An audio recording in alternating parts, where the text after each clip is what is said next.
সাহায্য প্রার্থনা শুধু আল্লাহ রাব্বুল আলামিনের নিকট প্রত্যক্ষভাবে হোক কিংবা পরোক্ষভাবে হোক, সাহায্য প্রার্থনার উপযোগী প্রকৃতপক্ষে তিনি।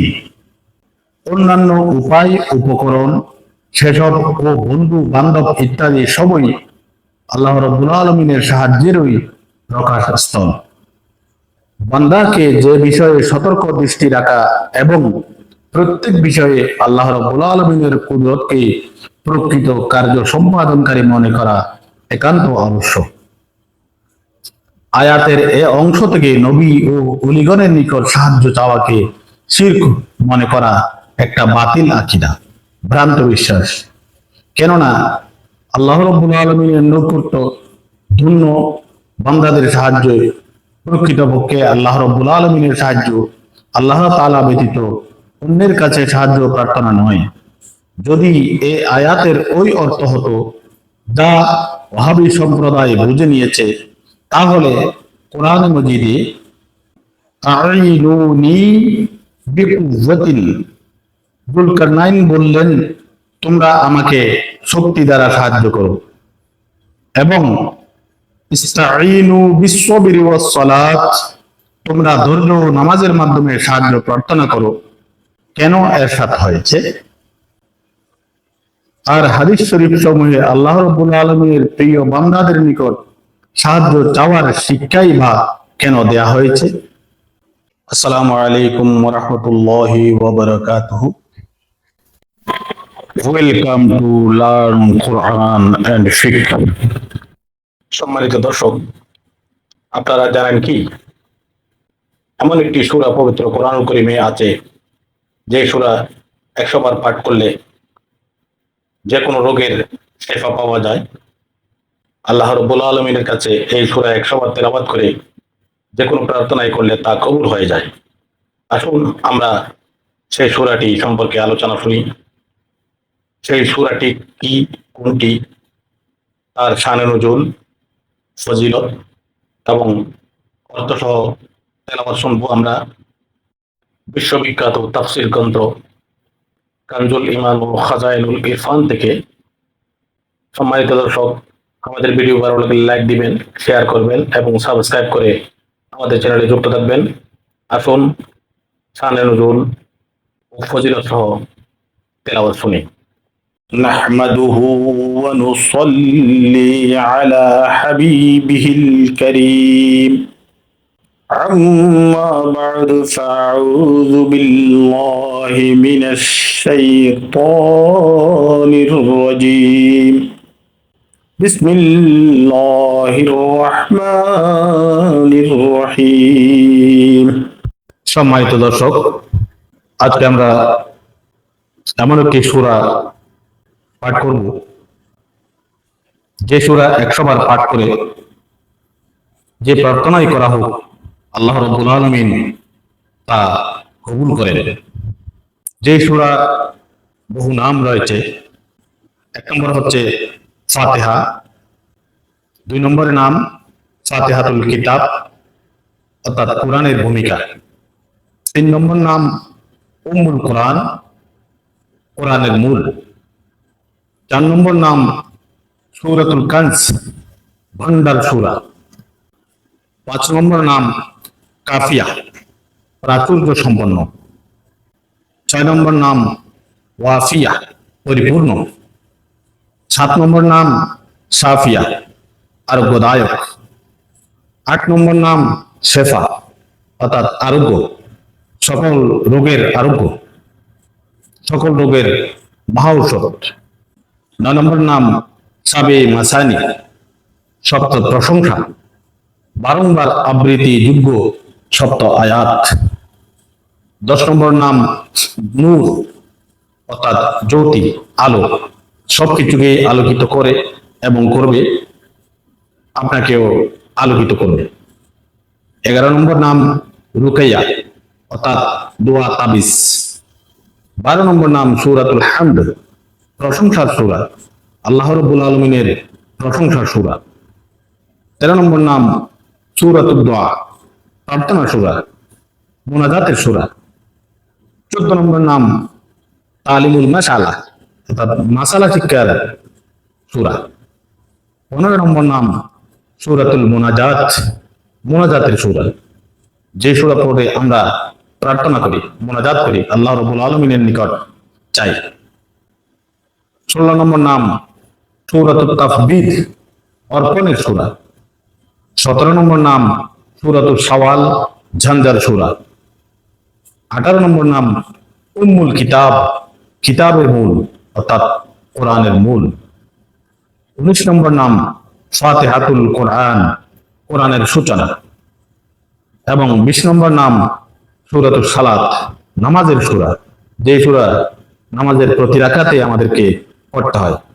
সম্মানিত দর্শক, নিশ্চয়ই বুঝতে পেরেছেন এতক্ষণ পর্যন্ত আমি কোন সূরার কথা বলছি। সেই সূরা হচ্ছে সূরাতুল ফাতিহা। এই সূরাতুল ফাতিহায় 7টি আয়াত, 27টি পদ এবং 140টি বর্ণ আছে। কোন আয়াত নাসিখ বা মনসুখ নয়, অর্থাৎ রহিতকারী বা রহিতকৃত নয়। এই সূরাতুল ফাতিহা অবতরণের প্রেক্ষাপট অর্থাৎ শানে নুজুল, কি প্রসঙ্গে এই সূরা আল্লাহ রাব্বুল আলামিন অবতীর্ণ করেন সে সম্পর্কে আমরা আলোচনা করব, এবং এই সূরার ফজিলত, এই সূরার মাসালা ইত্যাদি বিষয়ে আমরা আজকে আলোচনা করব। সূরা ফাতিহা অবতরণের প্রেক্ষাপট,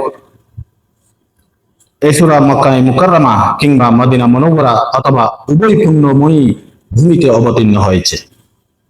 হযরত আমর ইবনে সুরাহবিল থেকে বর্ণিত, নবী করিম সাল্লাল্লাহু তাআলা আলাইহি ওয়াসাল্লাম হযরত খাদিজা রাদিয়াল্লাহু তাআলা আনহাকে বললেন, আমি এক আহ্বান শুনে থাকি যাতে ইকরা, আপনি পড়ুন বলা হয়।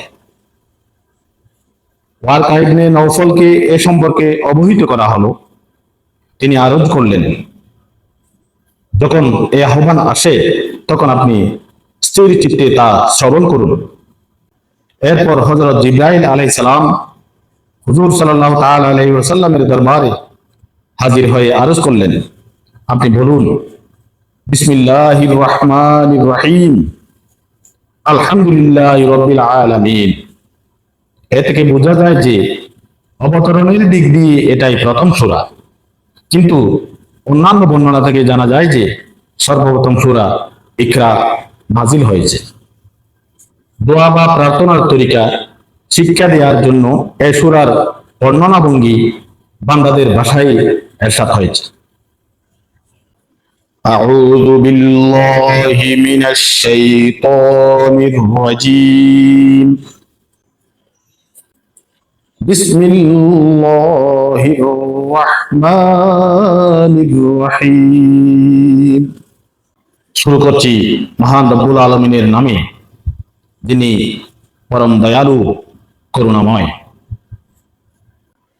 আলহামদুলিল্লাহি রাব্বিল আলামিন, আর রহমানির রহিম, মালিকি ইয়াউমিদ্দিন, ইয়্যাকা না'বুদু ওয়া ইয়্যাকা নাস্তাঈন, اهدنا الصراط المستقيم، صراط الذين أنعمت عليهم غير المغضوب عليهم ولا الضالين।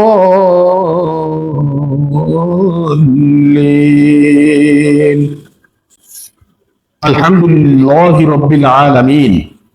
সমস্ত প্রশংসা আল্লাহ রাব্বুল আলামিনের প্রতি, যিনি মালিক সমস্ত জগৎবাসীর। আর রহমানির রহিম, পরম দয়ালু করুণাময়। মালিকি ইয়াউমিদ্দিন, প্রতিদান দিবসের মালিক। নামাজে এই সূরা পাঠ করা ওয়াজিব। ইমাম ও একাকী নামাজ আদায়কারীর জন্য নিজ মুখে উচ্চারণ করে প্রত্যক্ষভাবে এবং মুক্তাদির জন্য হুকুমি বা পরোক্ষভাবে, অর্থাৎ ইমামের মুখে। সহিহ হাদিসে আছে, কিরাতুল ইমামি লাহু কিরআতুন, অর্থাৎ ইমামের পাঠ করাই মুক্তাদির পাঠ করা। কোরআন মজিদে মুক্তাদিকে নীরব থাকার এবং ইমামের কিরাত শ্রবণ করার নির্দেশ দেওয়া হয়েছে। ইযা কুরিয়াল কুরআনু ফাসতামিউ লাহু ওয়ানসিতু, অর্থাৎ যখন কোরআন মজিদ পাঠ করা হয় তখন তোমরা তা মনোযোগ সহকারে শ্রবণ করো এবং নিশ্চুপ থাকো। মুসলিম শরীফে বর্ণিত হয়েছে ইযা কারাতা ফানসিতু, অর্থাৎ ইমাম যখন কিরাত পাঠ করেন তখন তোমরা চুপ থাকো। আরো বহু সংখ্যক হাদিসে একথাই বর্ণিত হয়েছে। মাসালা, জানাজার নামাজে দোয়া স্মরণ না থাকলে সূরা ফাতিহা দোয়ার নিয়তে পাঠ করা জায়েজ, কিরাতের নিয়তে জায়েজ নয়। আলমগীরি, ফতোয়ায়ে আলমগীরি। সূরা ফাতিহার ফজিলত। সূরা ফাতিহার ফজিলত সমূহের মধ্যে হাদিস সমূহে এ সূরার বহু ফজিলত বর্ণিত হয়েছে। হুজুর সাল্লাল্লাহু তাআলা আলাইহি ওয়াসাল্লাম ইরশাদ করেছেন, তাওরীত, ইনজিল ও জবুরে এর মতো কোন সূরা নাজিল হয়নি। তিরমিজি শরীফ। এক ফেরেশতা আসমান থেকে অবতীর্ণ হয়ে হুজুর সাল্লাল্লাহু তাআলা আলাইহি ওয়াসাল্লামের উপর সালাম আরজ করলেন এবং এমন দুটি নূর এর সুসংবাদ দিলেন যা হুজুর করিম সাল্লাল্লাহু আলাইহি ওয়াসাল্লামের পূর্বে কোন নবীকে প্রদান করা হয়নি। একটা হচ্ছে সূরা ফাতিহা, অন্যটা সূরা বাকারার শেষ আয়াত সমূহ। মুসলিম শরীফ। সূরা ফাতিহার ফজিলতের মধ্যে পরবর্তী ফজিলত হচ্ছে সূরা ফাতিহা প্রত্যেক রোগের জন্য শেফা, ঔষধ, মহা ঔষধ। দারমি শরীফ। এর পরের ফজিলত হচ্ছে সূরা ফাতিহা 100 বার পাঠ করে যে প্রার্থনায় করা হোক আল্লাহ রাব্বুল আলামিন কবুল করেন। দারমি শরীফ। সম্মানিত দর্শক, ভিডিওর প্রথমেই এই সূরার অনেক নামের মধ্যে নামের অর্থ যখন আমরা শুনেছি তখন এর মধ্যে শেফা, শাফিয়া ইত্যাদি শব্দ, অর্থাৎ আরোগ্যদায়ক, আরোগ্য ইত্যাদি শব্দ আমরা শুনেছি। এই সূরার ফজিলতের মধ্যে সেই বর্ণনাই করা হচ্ছে সূরা ফাতিহা 100 বার পাঠ করে যে প্রার্থনাই করা হোক আল্লাহ রাব্বুল আলামিন তা কবুল করেন।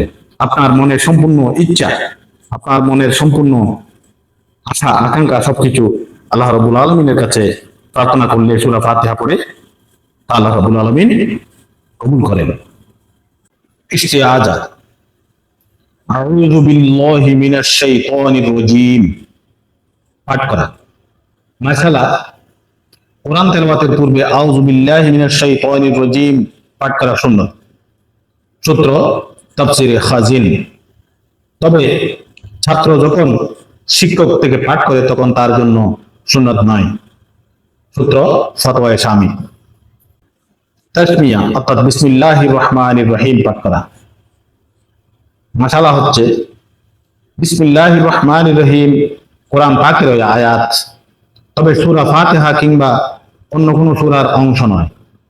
এই জন্যই তা কিরাতের সাথে উচ্চরূপে পাঠ করা হয় না। বুখারী ও মুসলিম শরীফে বর্ণিত আছে যে হুজুর আকবার সাল্লাল্লাহু আলাইহি সাল্লাম এবং হযরত সিদ্দিক আকবর রাদিয়াল্লাহু তাআলা আনহু, হযরত ফারুক আযম রাদিয়াল্লাহু তাআলা আনহুমা আলহামদুলিল্লাহি রাব্বিল আলামিন থেকেই নামাজে কিরাত আরম্ভ করতেন, অর্থাৎ সূরা ফাতিহার সাথে বিসমিল্লাহির রহমানির রহিম উচ্চরূপে পাঠ করতেন না। এর মাসালা হচ্ছে তারাবির নামাজের মধ্যে যে খতম আদায় করা হয় তাতে কখনো একবার উচ্চরূপে বিসমিল্লাহির রহমানির রহিম অবশ্যই পড়তে হবে, যেন একটা আয়াত বাদ না পড়ে। মাসালা হচ্ছে কোরআন শরীফে সূরা বারাত অর্থাৎ সূরা তাওবা ব্যতীত প্রত্যেকটা সূরা বিসমিল্লাহ সহকারে আরম্ভ করতে হয়। এর মাসালা হচ্ছে সূরা নামালের মধ্যে সাজদার আয়াতের পর যে বিসমিল্লাহ উল্লেখ রয়েছে তা কোনো পূর্ণ আয়াত নয়, বরং আয়াতের একটা অংশ মাত্র। সর্বসম্মতভাবে ওই আয়াতের সাথে অবশ্যই পড়তে হবে। যেসব নামাজে কিরাত উচ্চরূপে পড়া হয় সেসব নামাজে সরবে, আর যেসব নামাজে নীরবে পড়তে হয় সেসব নামাজে নীরবে। মাসালা হচ্ছে প্রত্যেক মুবাহ কাজ অর্থাৎ প্রত্যেক বৈধ কাজ বিসমিল্লাহির রহমানির রহিম সহকারে আরম্ভ করা মুস্তাহাব। নাজায়েজ বা অবৈধ কাজের প্রারম্ভে বিসমিল্লাহির রহমানির রহিম পড়া নিষিদ্ধ। সূরা ফাতিহার বিষয়বস্তু সমূহ হচ্ছে ইয়্যাকা না'বুদু ওয়া ইয়্যাকা নাস্তাঈন, অর্থাৎ আমরা যেন তোমারই ইবাদত করি এবং তোমারই নিকট সাহায্য প্রার্থনা করি। অর্থাৎ এই সূরায় আল্লাহ রাব্বুল আলামিনের প্রশংসা, রাবুবিয়ত, রহমত, মালিকানা, একক উপযুক্ততা, উত্তম কাজের তৌফিক দান, বান্দাদের পথ নির্দেশনা, আল্লাহ রাব্বুল আলামিনের প্রতি মনোনিবেশ, ইবাদতকে একমাত্র তারই জন্য সীমিতকরণ, সাহায্য তারই নিকট প্রার্থনা করা, তারই হিদায়াত তলব করা, প্রার্থনার নিয়ম কানুন, সৎ বান্দাদের অবস্থাদের সাথে একাত্মতা ঘোষণা করা, পথভ্রষ্টদের সান্নিধ্য থেকে দূরে থাকা ও তাদের প্রতি ঘৃণা প্রদর্শন করা, পার্থিব জীবনের পরিণতি ও প্রতিদান দিবসের বিস্তারিত এবং সমস্ত মাসালার সংক্ষিপ্ত বিবরণ রয়েছে। হামদ অর্থাৎ আল্লাহ রাব্বুল আলামিনের প্রশংসা। মাসালা হচ্ছে প্রতিটি কাজের প্রারম্ভে তাসমিয়া, আল্লাহর নাম উচ্চারণ করা, এর ন্যায় হামদ আল্লাহর প্রশংসা করা চাই। মাসালা হচ্ছে হামদ কখনো ওয়াজিব যেমন জুমার খুতবায়, কখনো মুস্তাহাব যেমন বিবাহের খুতবায়, দোয়া, প্রত্যেকটা গুরুত্বপূর্ণ কাজের প্রারম্ভে এবং প্রত্যেক পানহারের পর, কখনো সুন্নতে মুআক্কাদা যেমন হাসি আসার পর। সূত্র তাহতাবি শরীফ।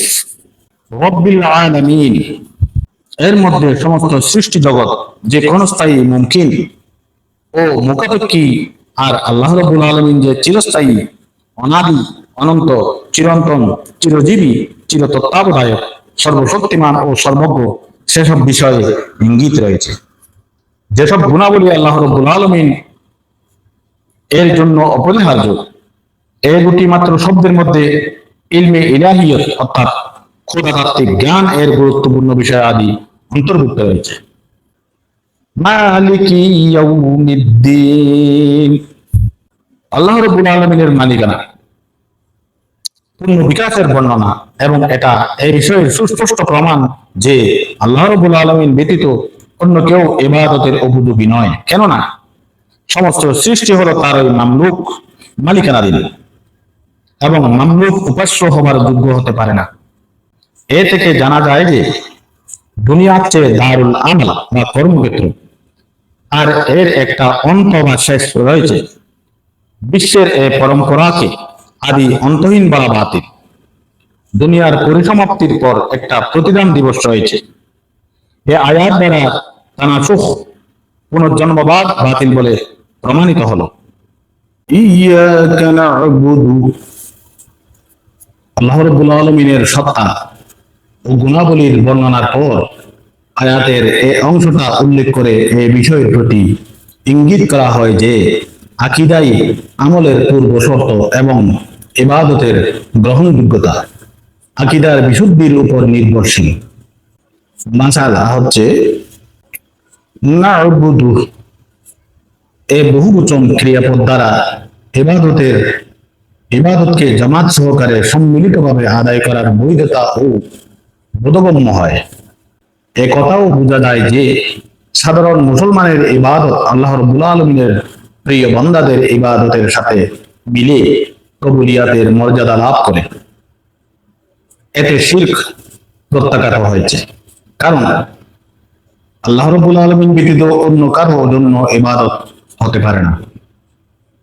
ইয়্যাকা নাস্তাঈন এতে এ শিক্ষা দেওয়া হয়েছে যে সাহায্য প্রার্থনা শুধু আল্লাহ রাব্বুল আলামিনের নিকট প্রত্যক্ষভাবে হোক কিংবা পরোক্ষভাবে হোক, সাহায্য প্রার্থনার উপযোগী প্রকৃতপক্ষে তিনি।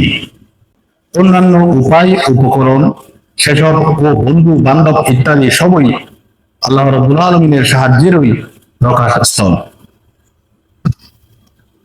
বান্দাকে যে বিষয়ে সতর্ক দৃষ্টি রাখা এবং প্রত্যেক বিষয়ে আল্লাহ রাব্বুল আলামিনের কুদরতকে প্রকৃত কার্য সম্পাদনকারী মনে করা একান্ত আবশ্যক। আয়াতের এই অংশ থেকে নবী ও ওলিগণের নিকট সাহায্য চাওয়াকে শিরক মনে করা একটা বাতিল আকীদা, ভ্রান্ত বিশ্বাস। কেননা আল্লাহ রাব্বুল আলামিনের নৈকট্য ধন্য বান্দাদের সাহায্য প্রকৃতপক্ষে আল্লাহ রাব্বুল আলামিনের সাহায্য আল্লাহ তাআলা ব্যতীত অন্যের কাছে সাহায্য প্রার্থনা নয়।